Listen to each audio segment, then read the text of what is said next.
బాగుందన్న బాగాలేదన్న బాగుందా బాగాలేదన్న అసలు సూపర్ అన్న సూపర్ సూపర్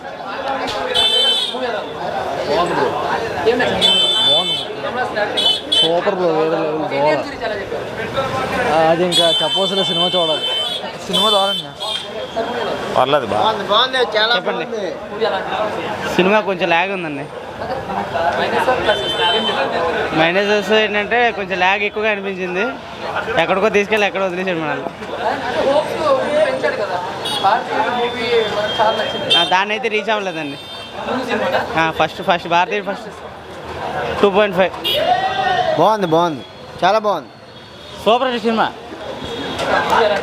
మళ్ళీ భారతీయుడు చూడటం మాకు చాలా ఆనందకరంగా ఉంది. మొదటి భారతీయుని చూసాం, ఇప్పుడు మళ్ళీ యువత ఇవన్నీ చూసి నేర్చుకోవాలి. ఇది సినిమా కాదు, మెసేజ్. ప్రతి ఒక్కరూ ఆలోచించాలి కరప్షన్ గురించి. భారతీయుడు అనేవాడు ఎప్పుడు బ్రతికే ఉండాలి. మళ్ళీ మూడోది వచ్చినంత వరకు వెయిట్ చేయండి. ప్లస్ అండి, ఇప్పుడు వచ్చే సినిమాలన్నింటినీ యువత చూడాలి. ముఖ్యంగాను యువత చూసి పరివర్తన చెందాలి. మంచి చేసేవాడికి ఎప్పుడు తప్పు చూపిస్తారనేది మన సంస్కృతి.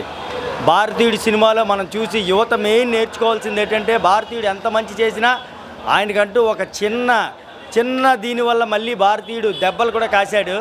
అది ఇప్పుడు ప్రజెంట్ భారతదేశంలో జరుగుతున్నటువంటి చరిత్ర అనుభవిస్తున్నట్టు భారతీయులు. Super ever green golden actor. ఆయన్ని ఎవరు అప్పుడు ఇప్పుడు కాదు, నటుడు ఎప్పుడూ నటుడే. గెటప్స్ కాదండి, అక్కడ కమల్ హాసన్ ఎవర్ గ్రీన్. ఆయన ఒక మహానటుడు. మీరు నేను మనం ఆయనకి ఈ నటనలో చేయగలడు అనేది కాదు, ప్రతిదీ చేయగలడు. Ever green Kamal Haasan.